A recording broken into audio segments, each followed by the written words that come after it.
informe de UNICEF, se llama Niñez fuera de la escuela y exclusión educativa en Panamá, un informe elaborado por UNICEF que se presenta esta semana en nuestro país.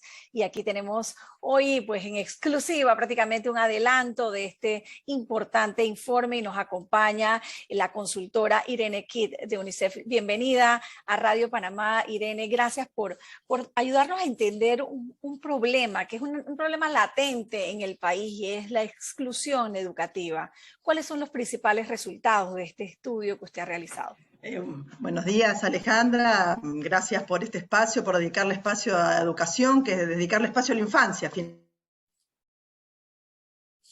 finalmente, ¿no? Que creo que es nuestra responsabilidad como adultos cuidar que esa infancia permita desplegar todo lo que los niños y las niñas tienen de potencial. Este estudio es un estudio que se hizo durante todo el año pasado, un año peculiar. Creo que todos sabemos todo lo difícil que fue para el sistema educativo y para las familias, para los niños, el año anterior.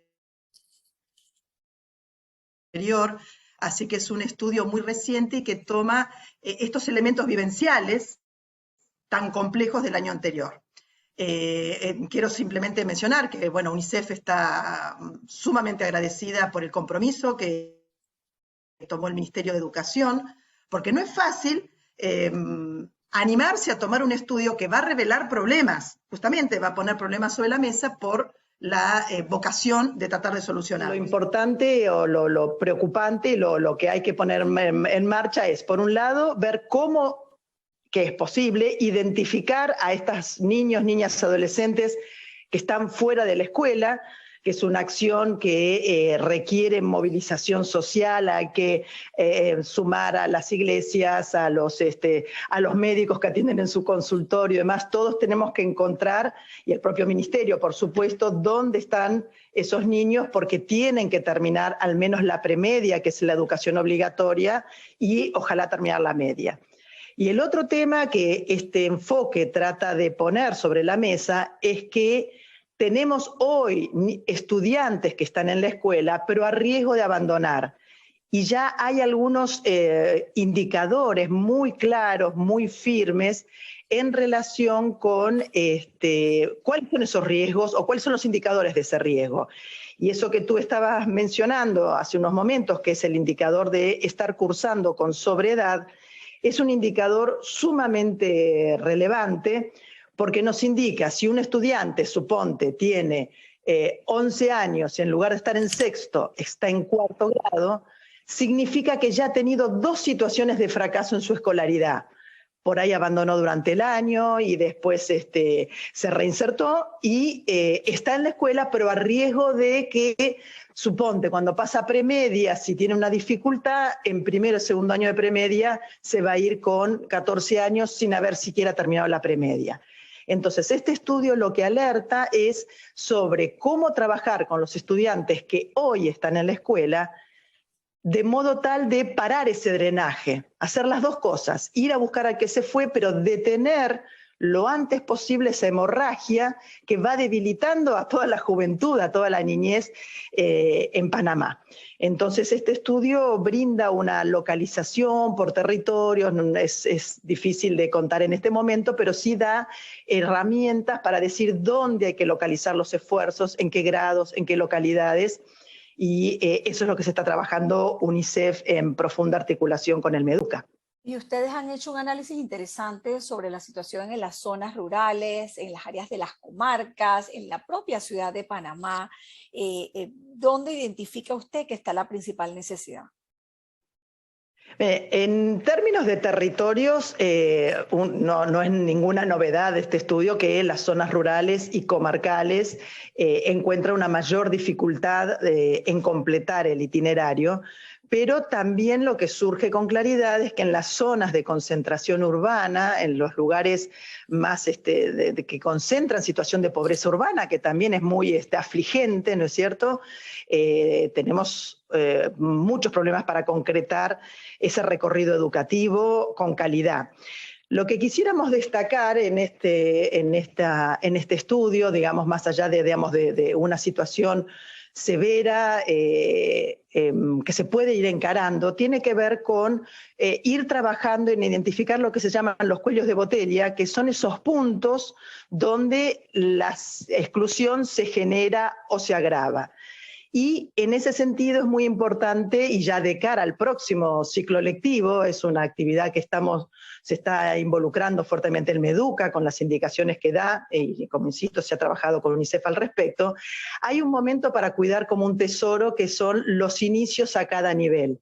El primer grado, el séptimo grado, que es el paso entre la primaria y la premedia, y entre la premedia y la media. En esos grados se produce una agudización del riesgo de fracasar, de reprobar, de sentir que la escuela no es para mí, que lo siente el estudiante de una manera, lo siente la familia de otra, y que comienza ese proceso que tal vez no en el primer trimestre del séptimo año, pero que va generando una manera de percibirse en relación con la escuela que desencadena en el abandono. Entonces, tal vez concentrar un poquito en algún comentario sobre esta premedia que genera una situación de muy bajos aprendizajes, de mucha dificultad, y sobre la cual se puede operar para mejorar, porque sabemos que es un punto de inflexión. Y a mí me resulta muy interesante una alerta que usted enciende en este informe, y es que tenemos un currículo sobrecargado de enseñanza enciclopédica y ponemos a los estudiantes a memorizar. Y eso siempre ha sido así, porque yo recuerdo cuando estaba en la escuela y decía, pero ¿para qué me tengo que aprender la lista de todos los ríos y todas las montañas? ¿De qué me va a servir eso? Y hoy en la época del internet, mucho menos, ¿no? Estamos llenando a los estudiantes de un contenido cuando después te das cuenta que leen un texto y ni siquiera lo pueden interpretar. Exactamente, esa es una de las piedras, o sea, ese punto es el punto que es como una cuestión que desencadena esta exclusión, pero al mismo tiempo sobre la cual se puede operar para surcir, para evitar, ¿no? Para frenar esta hemorragia. Fíjense que las dos pruebas nacionales e internacionales en las cuales participa Panamá, que son la prueba de la UNESCO en primaria y PISA en secundaria, nos estaban dando unos números muy afligentes, donde 2/3 de los estudiantes de sexto, digamos, de en primaria con el ERCE y en secundaria con PISA, no podían comprender un texto que tenían delante para leer, aplicándolo, no esa comprensión que, bueno, repito de memoria la primera oración, sino esa comprensión que me permite actuar a partir de ese texto. Y en matemática aún peor.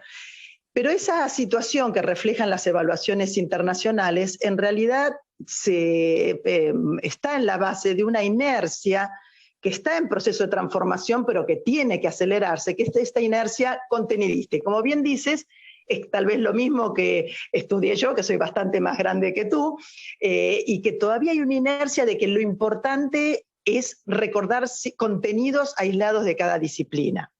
Y lo que estas evaluaciones miden, y por eso nos va mal en muchos países de la región, es porque todavía tenemos una inercia muy basada en los contenidos y poco basada en algo que es muy importante, que se le llama competencias o capacidades de aprendizaje. A la cabeza, comprensión lectora. Poder entender un texto, extraer contenido de ese texto y después poderlo evaluar y opinar sobre ese texto es uno de los cimientos sobre los cuales se construye gran cantidad de nuevos conocimientos. Hasta de empleabilidad, diría, porque cuando un muchacho o una chica que terminó la premedia o la media y va a un lugar y el empleador se da cuenta que no puede ni llenar un formulario y ya duda de las capacidades de ese muchacho, de esa chica. Entonces, la comprensión lectora es el cimiento fundamental y queda como absorbida, sepultada bajo una larga lista de contenidos. Y eso es una iniciativa que en el año, ya tiene en el caso de Panamá, y por eso hablo de inercia. En el caso de Panamá, en el 2017 y ahora en el 2021, se aprobaron lo que se llaman derechos fundamentales de aprendizaje. que es una nueva manera de ver los programas de estudio. No los descarta, no tira, no dice no importan los contenidos, pero los derechos fundamentales de aprendizaje, cuya última versión se aprobó a fines del año pasado, es un nuevo marco de orientación para los docentes, para las familias, para los propios estudiantes, para que tengan la certeza de que la educación panameña se va a profundizar en su orientación hacia las competencias, hacia poder decir, necesito que puedas leer y entender un texto y poder explicar sobre él. Necesito que puedas resolver problemas utilizando todas las herramientas matemáticas que hay a disposición y no a lo mejor memorizando el procedimiento para sacar una raíz cuadrada, que ahora el celular más barato te saca la raíz cuadrada. Entonces, ese proceso ha debilitado mucho la calidad de la educación y el desaliento, ¿no? ¿Por qué lo vinculamos con la exclusión? Porque produce un efecto de desaliento. Tal vez en tu caso, pese a no entender o estar fastidiada con esos contenidos, el contexto familiar, tu propia inclinación personal hace que uno sortea esos obstáculos y se recibe pese a todo. Pero para estudiantes, por ejemplo, que su lengua materna no es el español, o estudiantes que están como tensionados en apoyar a la familia en el trabajo en el campo e ir al centro a estudiar cosas de memoria, y un adolescente de 15 años tampoco lo puedes obligar hacer cosas, ¿no? Quien tiene hijos, sobrinos o nietos adolescentes sabe de qué hablo, ¿no? Irene, usted plantea la pospandemia como una oportunidad y yo creo que ahí ha dado en el clavo, porque hemos estado 2 años afuera de las aulas de clase y este regreso a clases presenciales no es un regreso cualquiera y hay que verlo como una oportunidad. ¿Qué cosas usted implementaría a partir del día 1 de este año escolar? Bien, eso ha sido justamente una de las claves del sentido de este estudio. No es hacer una autopsia, por así decirlo, sino al contrario, hacer una mirada propositiva. Y entonces se han acordado y ya se han propuesto, y es importante que las familias, o sea, que la gente, que no solamente los docentes que ya están enterados a través de las regionales, los supervisores, sino que las familias sepan que está previsto, digamos, un recorrido a lo largo de todo este año escolar para recuperar sin duda que hemos sobrevivido y nos hemos mantenido a flote con la educación a distancia, pero claramente la educación presencial es otra cosa y es a lo que apostamos. Entonces, 2 o 3 cuestiones. Comprensión lectora, resolución de problemas como competencias base van a ocupar una altísima prioridad durante todo el año. Practicar lectura comprensiva de distinto tipo de textos, desde el literario hasta el texto del manual, desde la instrucción hasta la poesía, los juegos, las adivinanzas. Lectura, el lector, en donde decimos los que estamos en educación, no nace. El lector se hace, trabajando sistemáticamente, y este año va a haber una impronta muy fuerte en todas las asignaturas, no es solo para lengua española, en todas las asignaturas leer como herramienta de conocimiento, tema 1 y durante todo el año. Sí, Irene, dime. ¿qué recomendación le da a los padres de familia que se enfrentan a este regreso particular a clases? Y se lo digo porque en el informe usted también hace énfasis de la responsabilidad que se traslada muchas veces a los padres de familia en el proceso de enseñanza-aprendizaje. Mire, la primera recomendación es como siempre, una alianza muy fuerte con el centro educativo que tiene estas indicaciones. Quiero completar una cuestión que enlaza ambos temas. En las indicaciones que se le han dado a los centros es no recibir a los estudiantes con evaluaciones diagnósticas. Eso no es una bienvenida. Evaluación diagnóstica en el sentido de una prueba. Bueno, voy a ver qué aprendiste en estos 2 años que no te di clase, y te tomo una prueba escrita, de memoria, a libro cerrado, muy bienvenida no es. Lo que Meduca indica es que durante todo el mes, primero de clases, durante todo el mes de marzo, digamos hasta Semana Santa, es poder trabajar enseñando, repasando, estructurando, y a la par el docente obviamente va a estar haciendo su proceso diagnóstico sobre lo que los los estudiantes saben, pero no arrancar con bienvenida, saque una hoja y conteste esta pregunta. Y esto es muy importante que las familias lo hablen con los centros educativos, con las escuelas. El otro tema que yo lo diría como mensaje principal, porque sí es un tema que me alertó cuando estuvimos analizando los estudios, hay una pregunta en la evaluación de PISA que se hace a los estudiantes y que nos pareció tan llamativo el resultado que le incorporamos al trabajo de campo que UNICEF organizó con el MEDUCA el año pasado, que es una preguntita que tiene muchas implicancias, que es, si la inteligencia es una dote fija, es un don de la naturaleza, un don genético, o es una capacidad que se puede incrementar. Y lo que nos preocupó como educadores es que Panamá tiene la mayor proporción en la región de los que creen que la inteligencia es una dote fija, es un don biológico. Nació inteligente. Nació inteligente, o del otro lado, no tengo cabeza para la matemática, yo con el inglés no me entiendo, yo no sirvo para esto. Esta mentalidad que se llama mentalidad fija, aqueja a las 2/3 partes del total de los estudiantes que contestaron la prueba de PISA de 15 años, y entre los sectores en situación de pobreza, rurales o indígenas, supera el 80%. Wow. Gran parte de los jóvenes creen que no tienen capacidad, y una proporción un poquito menor, pero similar, la tienen las familias. E incluso el 40% de los docentes cree esto. Y esta me parece que es el mensaje principal para encarar esta nueva etapa, es decir, la confianza en que los seres humanos, nuestra capacidad intelectual, la creación, digamos, cada uno no es obligatorio tener fe, pero en el caso que, digamos, que los que creemos que hay un Dios creador, digamos, ¿no? Que no nos sacó fallados, nos sacó con capacidades de poder incrementar nuestras potencialidades de aprendizaje a través de la experiencia de la vida, pero también de la experiencia en la escuela.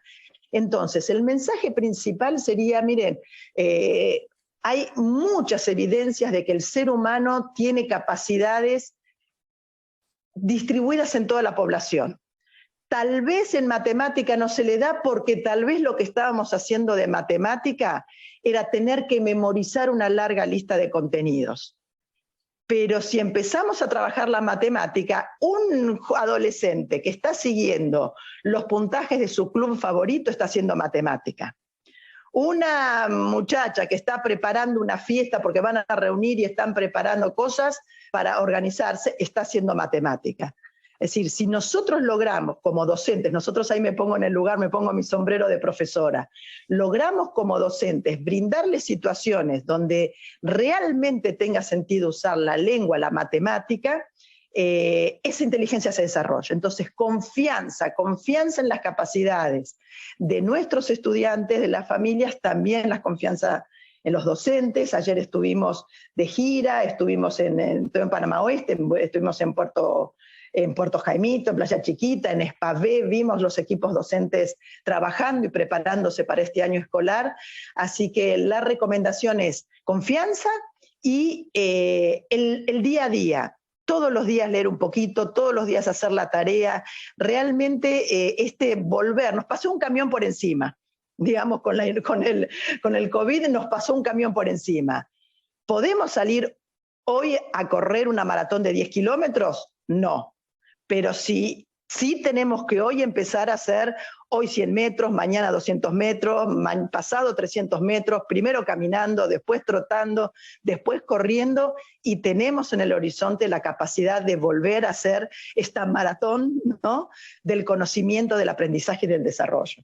Me parece la mejor conclusión para la entrevista, Irene. De verdad que estoy fascinada con lo bien que usted conoce a nuestro país, a nuestro sistema educativo, a nuestros estudiantes y a nuestros educadores.